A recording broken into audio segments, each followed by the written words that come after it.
राधे राधे दोस्तों, बिस्तर पर बैठकर भोजन करने से क्या होता है, जानिए। यमराज ने चित्रगुप्त को बताया रहस्य इस प्राचीन कथा के माध्यम से हम जानते हैं।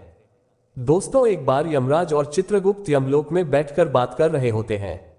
तभी चित्रगुप्त यमराज से पूछते हैं, हे प्रभु, इस कारण से मनुष्य की अकाल मृत्यु होती है। कौन से मनुष्य को संतान सुख नहीं मिलता है और कुछ मनुष्यों की मृत्यु शिशु अवस्था में ही क्यों हो जाती है? इसके पीछे क्या कारण है? तब यमराज चित्रगुप्त को बताते हैं कि चित्रगुप्त, तुमने उचित ही प्रश्न किए हैं। इन सभी प्रश्नों का उत्तर मनुष्य की आदतों में छिपा होता है। मनुष्य जिस प्रकार का आचरण करता है उसे उसी के अनुसार सुख और दुख भोगने पड़ते हैं। मनुष्य की अकाल मृत्यु होने के पीछे भी उसकी आदत ही कारणीभूत होती है। तुम्हारे प्रश्नों का उत्तर बताने से पहले मैं तुम्हें एक अत्यंत महत्वपूर्ण कथा सुनाता हूं।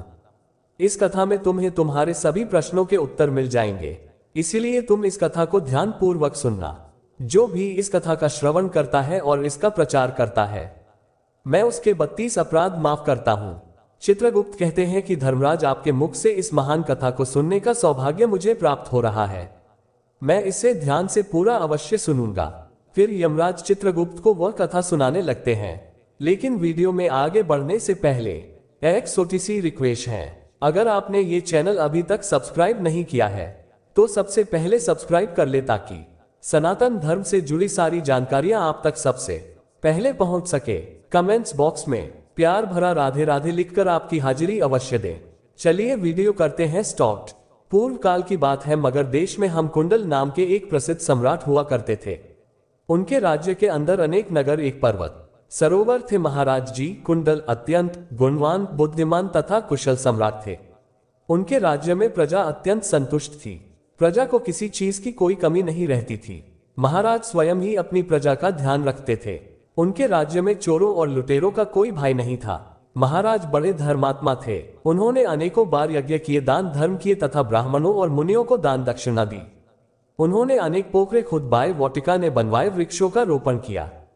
इस प्रकार के अनेक पुण्य के काम महाराज ने किए। महाराज की पत्नी का नाम सुवर्णा था। रानी सुवर्णा अत्यंत सुंदर, गुणवान, रूपवान तथा चरित्रवान स्त्री थी। वह भी नित्य धर्म कर्म तथा दान धर्म किया करती थी। किंतु कितना सब कुछ होने के बावजूद भी महाराज को कोई संतान नहीं हो रही थी, जिससे महाराज अत्यंत दुखी थे। महाराज का दुख देखकर प्रजा भी अत्यंत दुखी थी। महाराज अपने राजमहल में बैठकर इस प्रकार से सोचने लगे, किस पाप के कारण मुझे पुत्रहीन रहना पड़ रहा है? मैंने ऐसा कौन सा पाप किया है जो मुझे इतना बड़ा दंड मिल रहा है? अब मेरी समस्या का हल केवल मुनि वशिष्ठ जी ही कर सकते हैं। इसीलिए मैं उनके पास जाकर इस समस्या के लिए उपाय मांगता हूं। फिर महाराज अपने साथ में बैठकर मुनि वशिष्ठ जी के आश्रम पर जाते हैं, जहां पर मुनि वशिष्ठ जी ने उनका स्वागत किया और उन्हें बैठने के लिए आसन देकर पूछने, राजन, आज किस कारण से आपका हमारे आश्रम पर आना हुआ? कहीं आपने संन्यास तो नहीं लिया है? महाराज मुनि से कहने लगे, हे मुनिवर, ऐसी बात नहीं है। आज मैं आपके पास एक शंका लेकर आया हूं। मैं अत्यंत दुखी हूं। केवल आप ही मेरी इस शंका का समाधान कर सकते हैं। मुनि वशिष्ठ कहने लगे, हे राजन, आपको किस प्रकार का कष्ट? आप तो इतने बड़े राज्य के सम्राट हैं। आपके मन में जो भी शंका हो, आप निसंकोच होकर पूछिए। मैं अवश्य आपकी सहायता करूंगा। फिर महाराज एम कुंडल कहने लगे, हे मुनिवर, मेरी कोई संतान नहीं है। किस पाप के कारण मुझे संतान ही रहना पड़ रहा है? संतान के बिना मेरा उद्धार कैसे होगा? मेरे राज्य का उत्तराधिकारी कौन बनेगा? कृपया आप मुझे बताने की कृपा करें। किस कारण से मैं संतानहीन बन गया हूं और मुझे संतान प्राप्ति के लिए क्या उपाय करना चाहिए? फिर मुनि वशिष्ठ क्या कर अपनी योग शक्ति से महाराज के पूर्व जन्म को देखने लगते हैं और महाराज से कहते हैं, हे राजन, आपको संतान सुख न मिलने का कारण आपके द्वारा पिछले जन्म में किया हुआ पाप है। पिछले जन्म में आप एक शिकारी थे जो वन में रहकर शिकार करके अपना गुजारा चलाया करता था। फिर एक दिन आप वन में शिकार के लिए निकले थे। उस स्थान पर एक गाय अपने बछड़े को दूध पिला रही थी, किंतु आपके द्वारा अनजाने में ही उस गाय को पार लगा और वह गाय घायल हो गई। उस गाय को घायल करने के कारण ही किस जन्म में आपको पुत्रहीन होने का श्राप मिला है। इस बात को सुनकर महाराज और मुनि वशिष्ठ जी से प्रार्थना करने लगे, हे मुनिवर, इस बात से मुझे कैसे मुक्ति मिलेगी? कृपया आप मुझे इस पाप से मुक्ति का उपाय बताएं।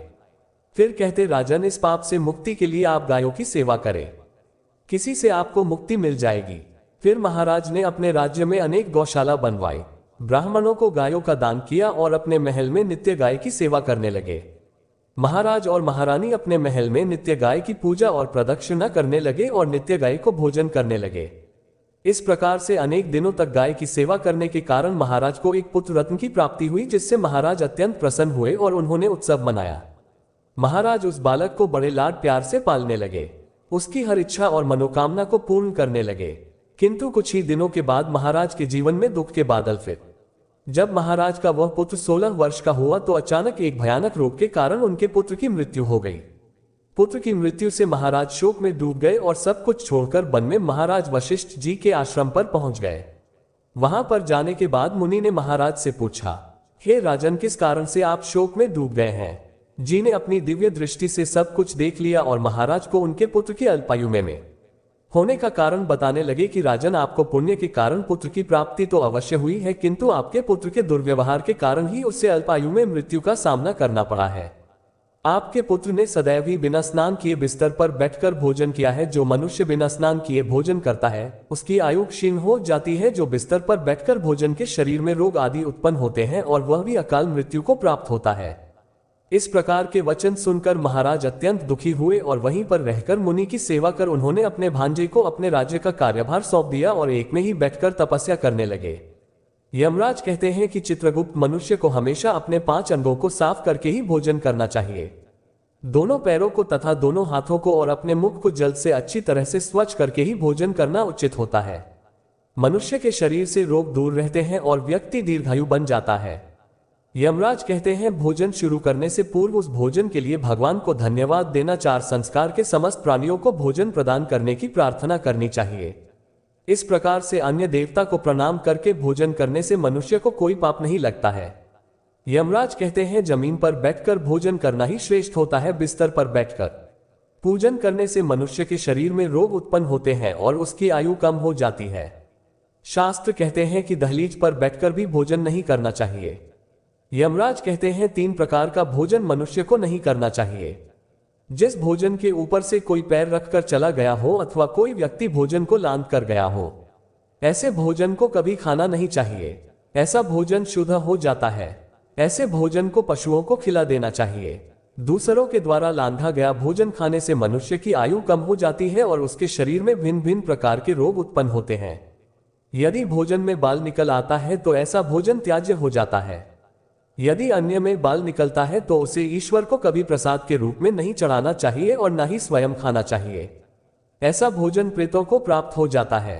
यमराज उसे कहते हैं, दूसरों के लिए परोसा हुआ भोजन भी नहीं खाना चाहिए। जो से दूसरों का भोजन 3 बजे के खाता है अथवा किसी को बिना दिए ही स्वयं उस अन्न का उपभोग करता है, उसे देवी अन्नपूर्णा रुष्ट हो जाती है। भोजन सभी में बैठकर खाना चाहिए। दूसरों के हिस्से का भोजन करने से मनुष्य के पुण्य कर्म नष्ट हो जाते हैं। शास्त्रों के अनुसार दिन के समय में मनुष्य को उत्तर की ओर मुख करके मलमूत्र का त्याग करना चाहिए। यदि रात्रि के समय मलमूत्र का त्याग करना हो तो दक्षिण की ओर मुख करके करना चाहिए। मलमूत्र का क्या करते समय हमेशा अपने सिर को ढक कर रखना चाहिए। किसी भी पेड़ के नीचे, कुएं के पास, नदी के किनारे के पास, गौशाला के पास, देव मंदिर, अग्नि के पास तथा शमशान भूमि के पास कभी मलमूत्र का त्याग नहीं करना चाहिए। शास्त्रों में कहा गया है, खड़े होकर भी मलमूत्र का त्याग नहीं करना चाहिए। इससे शरीर में रोग और विकार निर्माण होते हैं। इसके साथ ही पूरी तरह से निर्वस्त्र होकर भी मलमूत्र का त्याग नहीं करना चाहिए। चलते चलते कभी पेशाब नहीं करना चाहिए, इससे जीवन में दुर्भाग्य आता है। जूते पहनकर छाती मलमूत्र का त्याग करना अनुचित माना जाता है। कभी भी किसी स्त्री, गोलू, देवता, मंदिर और पानी की तरफ मुख करके आकाश में ग्रहों को देखते हुए मलमूत्र करना अनुचित होता है। रात्रि में चंद्रमा और अग्नि की तरफ देखते हुए भी मलमूत्र का त्याग नहीं करना चाहिए। इससे जीवन में दुख और संकट आते हैं। याद करने के बाद उस भाग को स्वच्छ करना चाहिए तथा अपने हाथों को भी जल से शुद्ध करना चाहिए। मलमूत्र का त्याग करने के बाद किसी दीवार पर साफ नहीं के रूप में जन्म प्राप्त होता है। मलमूत्र का त्याग करने के बाद उसे अच्छे से ढक देना चाहिए और उस पर मिट्टी डालनी चाहिए ताकि कोई पशु उसे खाए नहीं। यमराज कहते हैं, मनुष्य को कभी निर्वस्त्र होकर स्नान नहीं करना चाहिए। रुष्ट हो जाते हैं। पितृदेव रुष्ट हो जाने पर मनुष्य अपना सब कुछ खो बैठता है। इस प्रकार से यमराज ने चित्रगुप्त को मनुष्य के आचार विचार तथा अच्छी और बुरी आदतों के संबंध में महत्वपूर्ण ज्ञान दिया है। वह अत्यंत महत्वपूर्ण है। उम्मीद है आपको ये जानकारी अच्छी लगी होगी। गरुड़ पुराण कथा, रामायण, गीता और महाभारत की ऐसी कई रोचक कहानियां हैं जो हम आपको बताते रहेंगे। हमसे जुड़े रहने के लिए हमारे चैनल को सब्सक्राइब कीजिए। आपका बहुत बहुत धन्यवाद।